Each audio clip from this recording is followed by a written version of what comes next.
Teisha Bader with Shalom TV's News Update.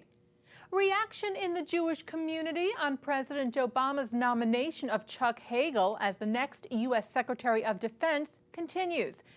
The Israel Policy Forum released a statement welcoming the Hagel nomination and stating that nothing Hagel has said suggests that he is anti-Israel or anti-Semitic, as other groups claim.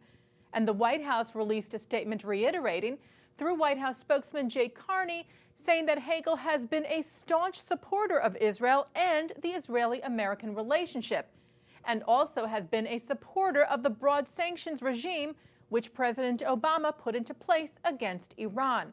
Hagel himself also responded to criticism, telling the Lincoln Journal-Star, a local paper in his home state of Nebraska, that Republicans and foreign policy hawks, quote, completely distorted his record on Iran and Israel, telling them that there is, quote, not one shred of evidence that I'm anti-Israeli, not one Senate vote, he said, that matters, that hurt Israel. But there continues to be enormous criticism of the Hagel nomination throughout the Jewish community. The Zionist Organization of America issued a statement outlining Hagel's record on Israel, saying Chuck Hagel's record is one of being a frightening and dangerous apologist for terrorist groups like Hamas and Hezbollah, as well as for the Iranian terrorist regime, while being arguably one of the most vicious and hostile critics of Israel. Former New York City Mayor Ed Koch expressed his disappointment with President Obama for nominating Hagel, telling the Jewish daily Al Jaminer, frankly, I thought there would come a time when he, meaning Obama, would renege on what he conveyed on his support of Israel, adding, it comes a little earlier than I thought it would. And in an exclusive interview on Shalom TV, Harvard law professor Alan Dershowitz explains that he is opposed to the Hagel nomination because he fears Hagel's opposition to any future U.S. military action against Iran will encourage Iran to develop nuclear weapons and will ultimately make war with Iran more likely. Dershowitz also blamed J Street for giving the president, quote, cover for the nomination by suggesting the Jewish community is divided over the Hagel nomination, even though the Jewish community is 95% opposed to it. If you miss Alan Dershowitz on Shalom TV, you can see his comments by visiting the Shalom TV website at www.shalomtv.com. The New York Times reported on Tuesday that Israeli intelligence prompted international action that prevented Syrian President Assad from mixing and possibly using chemical weapons. According to the Times report, IDF commanders had called the Pentagon in late November to notify them of intelligence that had appeared on satellite imagery, showing that Syria was preparing a deadly chemical believed to be the nerve gas sarin, and filling dozens of 500-pound bombs with the chemical, bombs that could then be loaded onto airplanes. President Obama then reportedly issued a public warning and also sent private messages to Assad through other countries like Russia and Iraq, Turkey, and possibly also through Jordan.